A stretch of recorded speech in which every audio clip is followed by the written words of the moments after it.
to Bad Larry.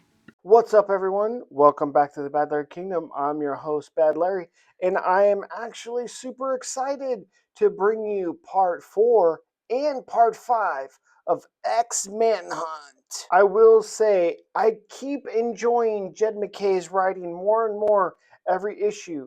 The cover by Ryan Stegman, I'm not a super fan of. I don't know why all the X-Men look like skeletons. That's not really how it is in the comics.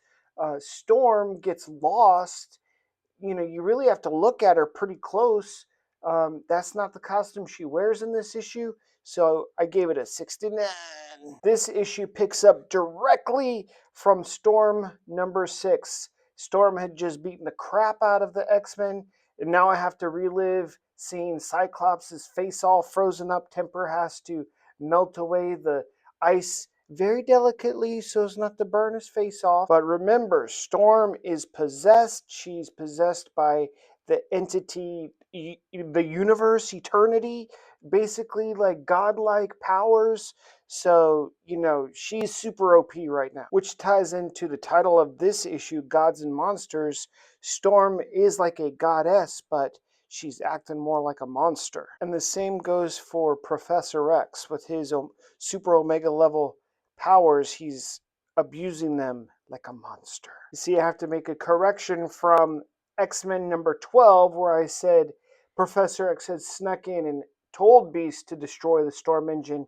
Well, that's not true. Beast is trying to destroy the Storm engine, but Professor X is trying to stop him. You can see he's trying to take over his mind, but Quentin Quire, he put in some protocols that stops Omega level telepaths from taking over his teammates' mind. He has their mind basically like backup storage in his own mind. So the only way to get control of the X-Men is to go through Kid Omega. I think that's very cool concept in writing. And just like in Storm number 6, she is literally beating the crap out of Juggernaut to show that she is super OP. She's got these swords stuck in his arms that she's able to manifest telepathically somehow. Juggernaut's armor is getting all messed up. She's telling him to, stand down. He's beaten. And Kane Marco Juggernaut is saying, hey, we're just getting started. My daddy used to beat me harder than this. And I will say, I do love this outfit that they came up with for Storm, even though she's basically a god monster right now. So here's the deal with Professor X and why these other mutants can't join the battle. Zorn has basically a black hole in his head, and if Professor X takes control of him and gets his mask off, all of San Francisco, the whole world could be dead. So Magneto and these other mutants, they just have to sit on the sideline like lumps on a log. And I always said, Magic is my number 2 favorite character right now on the X-Men team. She comes in, she knows what she needs to do. She yoinks off Magneto's helmet with that look. I think it's so cute. Yoink! And she heads back and puts it on Beast because she knows, hey, Beast needs this more than you do right now, old man Magneto. And the battle between Kid Omega and Professor X is on, baby! I can't tell you how awesome this art from Nito Diaz is when Kid Omega and Professor X are in their astral plane going against each other. This art is so ethereal. The line work, it is so nice. And what we see is that Professor X has got a bunch of himself and he's the professor, and he's put Kid Omega as a student. Everybody's looking at him, and he's saying, what do you get when you got Omega times Omega? I'm Omega, you're Omega. There's no upper limit of our powers, so what's going to be the difference in the battle? Experience. And Professor X has not only done this 100,000 times more than Kid Omega, but he's also not in his right mind. He's got that brain tumor messing up everything, and he's a bit of a devious dick right now. I can't compliment the writing and the art enough in this issue. The image of Juggernaut being pushed by the wind. He's holding on with his bare fingers onto the concrete. I can feel this. And Temper comes in and is like, yeah, wind is cool, but I control what makes wind, which is temperature. That's cool. Temper is immediately offsetting godlike monster Storm's powers. But with her possession, she's got more than wind right now.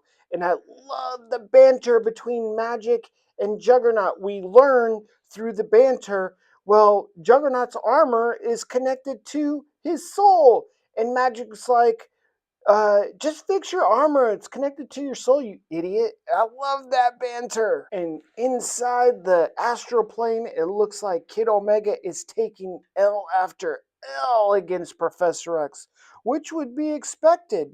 And Professor X put him in his place where before he had come out as his personality, not saying he came out, but you see his hair is brown still.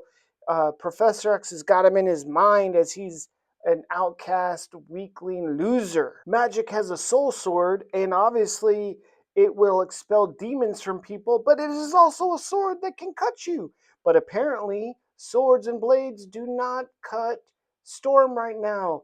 So Juggernaut comes in and he said, if blunt force trauma ain't gonna cut it, just punch harder then. And where's my boy Cyclops? Well, his face is still melting. He's down the beach a little. They're saving him for later. The awesome banter continues. Normally, Magic is getting the better of Juggernaut, but Magic says, hey, I looked into her soul. There's something wrong with her. She's possessed. Juggernaut's like, stop looking at people's souls. That's weird. What a great banter between these two. And this is another parallel between the gods and monsters. Psylocke, you wouldn't think she's a monster, but truly, she's killed a lot of people. She's an assassin, a ninja murderer, and she's found that Maggot has put himself in a cocoon. I guess that Storm is trying to give him more powers, so to do so, he's got to get a cocoon, and she's telling Storm, hey, I'm going to kill him if you don't back down. In the iconic imagery in X-Man up on X in the storms, it reminds me of Wolverine, obviously. And that's the point, to create a little bit of nostalgia here. Kid Omega looks like he is really cooked. He's beaten and busted. He's bleeding. Even in the astral plane, Professor X looks calm and collected. Professor X, he's like, are you going to give up or what? And as powerful as Professor X is, Kid Omega is crafty and clever. He had taken Cassandra Nova's essence, locked it in a vault in his mind, specifically for this purpose in case Professor X comes after him.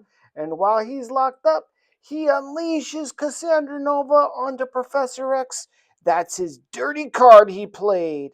Kid Omega for the win! But it does come with an asterisk because Professor X does have that tumor, which is leaking all his telepathic powers out into the ether. The climactic ending of Storm's God and Monster arc finishes right here. Psylocke is literally about to put that blade and kill Maggot, and it's up to Storm to come back and take over her body and expel that demon or whatever entity that's in her, causing her to go OP. And these pages are just so cool.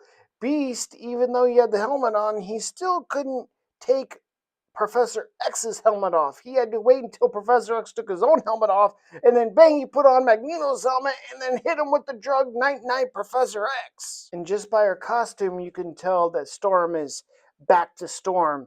And again, I love this warrior outfit for her. So now the X-Men have Professor X, and like I said in last issue, don't mess with the X-Men.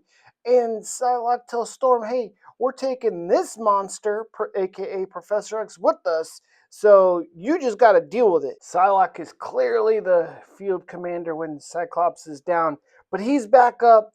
He says, mission report, mission success. They got the bald man, the bad man, and they're about to bounce, and then in comes X Factor. What do they think they're gonna do? Angel's talking real tough. telling them they want Professor X. They're going to take him back to Grey Malcolm prison. The X-Men they're laughing at these sea squatters. And as we transfer over into part 5 of X-Manhunt and X Factor number 8, it is the legacy X Factor number 300. And even though there's a lot of controversy around Greg Land, I love Cyclops beating up Havoc, so I gave this cover a 95%, even though Havoc looks like he's like, yes, daddy face, but anyway, I still think it's super cool. And before we continue the issue, I just wanted to give X Factor their props. These are the 300 legacy covers for X Factor. You know, Bad Larry loves his covers, and he loves X Factor. We're up to issue number 50 from the legacy X Factor teams, but just wanted to give a big props to the X Factor line. It's paused, it's continued, it's paused, but from 1986, they've pumped out 300 comics. That's commendable. Now, look, this X Factor team is not my X Factor team. It is nowhere near close to the Cyclops led X Factor team from the 80s and 90s, but here we are. And to put salt in the wound, they kicked Alex Summers, aka Havoc, off the team because I guess he helped out Polaris and betrayed X Factor, so he got the boot. And he's such a loser, he's having to stay in like a low rent hotel. He ain't got no furniture. He's all alone. He's got no team. He's a loser. He's calling Polaris. She don't want to deal with him either, even though he betrayed the X Factor 4. He said, I still love it, goodbye. And up rocks Frenzy. She knocks on his door. He looks like a straight up bum in flip flops. She's like, hey, loser, you ain't got nothing to do. I need your help. Come with me. And this should be a red flag. Frenzy is part of X Factor. Why isn't she having them help her? He just goes along with it. It should be a red flag. Why doesn't he ask any questions? X Factor and the X-Men are being friendly enough, but X Factor are demanding to take Professor X back. And the X-Men said, no, we're not going to put him back in a Grey Malcolm prison, which is run by the government, which you goons work for. We'll take care of him ourselves. And Havoc is trying to flex on the X-Men, like, you better give him up. And X-Men's like, don't push us, buddy. Y'all suck. Well, the talking ends. Juggernaut takes down Zyber. I don't even know what kind of name that is. Lame. And he jumps up into the air. Y'all forget Juggernaut got them hops, grabs Angel out of the air, throws him on the ground. Beast is a little upset because, you know, you think Angel, he's just a guy. Apparently he does have a healing factor, but still, Juggernaut throwing him into the ground like that? We're not trying to kill X Factor here, okay? We need to pull our punches a little bit. And then I am introducing in this episode the Stupid Asso Award, okay? You could see this wine is named Stupadasso, but if you put it together, it sounds like Stupid Asshole. And Pyro gets the first Stupid Asso Award by trying to use his flames against Temper. Well, you know, she could turn flame into ice and ice into flame. She puts him down so fast it's not even funny. And his Australian, he's like, oh, I well, piss on a peacock. Stupid asso. I think this is a double crank. Beast is cranking on the whole X Factor team, saying, what are you guys doing? Y'all can't overpower us. This old lady, what she could do? Oh, not die? So just no one attack her. She's off the board. What does this guy Zyber do? Oh, electronics? Well, I ain't got nothing on me. He's down. Y'all suck. What is your whole point? Stop coming at us. We're going to beat your ass, X Factor. It's a double crank. He is cracking on him like high schoolers would crack on a middle schooler. And we learn that Angel has put himself through some medical procedures to give him Archangel status again, but even gnarlier Archangel. Now, I don't know how y'all feel about this. He obviously looks cool. He's got crazy talon wings and claws. And why would he do this to himself purposefully? Obviously, Apocalypse did it to him originally, but he did this to himself. I guess he thought he was too lame, or the writers thought that him just having wings was too lame. So Archangel is back. But I don't know how I feel about it. And we've seen Archangel before, but this is a new Archangel. This dude got a sword, glowy sword. I don't know what that sword can do. And then he's got feet claws, hand claws. And he can put his wings into a ball and like a razor. He's coming after Beast. Beast is got to run. Archangel, he's cool now, but now he's really cool. But I wonder, can he change back into just regular feather wings? I don't think so. Someone let me know down in the comments, is this change Archangel has put himself through, is this permanent? Or can he go back to just feather wings angel? I'm very interested in this transformation. Obviously, it's not a mutant development. He's now more of a cyborg mutant than just pure mutant. I don't know how y'all feel about that as well, for y'all purists. Will we see the whole plan unfurl? Professor X must have foreseen this battle between X-Men and X-Factor, and while they're dicking around with each other, Alex and Frenzy snuck in and grabbed Professor X's body and are running. Alex is like, well, where are we taking him? Where's the mutant underground? And he gets the second stupid asshole award for himself of the day, because he learns that Frenzy just tricked him. It wasn't the mutant underground that told her to grab Professor X. It was Professor X himself who reached out telepathically to Frenzy to say, hey, come rescue me. So Alex got used and abused, stupid asshole. Havoc, Alex Summers, he's the Rodney Dangerfield of the Summers family. He gets no respect. He's thinking back in time. Oh, remember when I was respected and part of the X-Men and I had a girlfriend, and then kablam! Out of nowhere, Cyclops literally knocks Frenzy out cold. He's like, she'll be alright.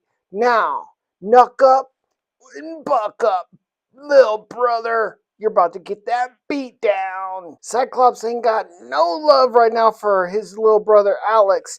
Alex is like, we can't hurt each other with our powers, Cyclops. So it's no point. Well, let's just talk it out.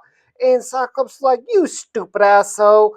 And he gets the third stupid asshole award. Cyclops hits the ground, gets that dust in his eye. He starts beating that ass, Big Brother style.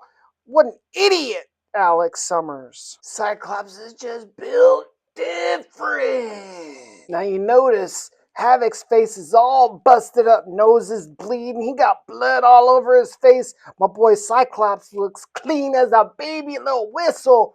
But to Alex's credit, he does get the upper and he's on top. And then he goes and earns his fourth stupid asshole award. He's trying to talk. Cyclops ain't trying to talk. He brings the mountain down upon his brother. He gets out of there. Now Alex Summers is trapped under a pile of rubble. Cyclops is still clean as a whistle. Alex is that stupid asshole of the issue. Golly. And now he's hunting down Professor X. He knows Professor X is up to something, but I love the way they draw Cyclops in this issue. He's like the Terminator. Cyclops says, what you got here, Professor X? Little egg? Little Krakoan egg? I thought we were all done with this. I didn't think that there were no more Krakoan eggs. Who you got in there? Who you trying to resurrect? And I think we, as the audience, we know that that's obviously his daughter, Xandra. I'm pretty sure that's the whole point of this X-Manhunt. Professor X broke out of prison to save or resurrect Xandra, his daughter, who obviously was killed in the Shi'ar Revolution. Listen, I'm biased. I'm upfront about it. My favorite character of all time is Cyclops. I'm always going to be biased towards him, but I'm also fair. So Cyclops does get himself a stupid ass award for this. Keep your head on a swivel, Cyclops, okay? It's you, Professor X.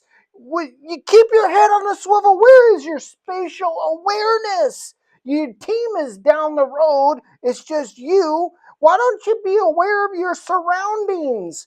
I mean, come on, man. Some dude teleports in, or he comes out of nowhere, stabs him in the back with some sort of energy weapon. Obviously, he's still alive, but he's down. The dude takes Professor X and the egg and bounces. Now Cyclops is just sitting there with his dick in his hand. I mean, come on, man. So Cyclops does get himself a little wine bottle stupid ass award. But who was that guy that teleported in with the mask and stole Professor X? I guess we're gonna have to wait and see until the next episode. Man, I will say I really love these two issues. Maybe my favorite two issues, new issues that I've read this year. But let me know what you think down in the comments below. Be good to one another. Peace.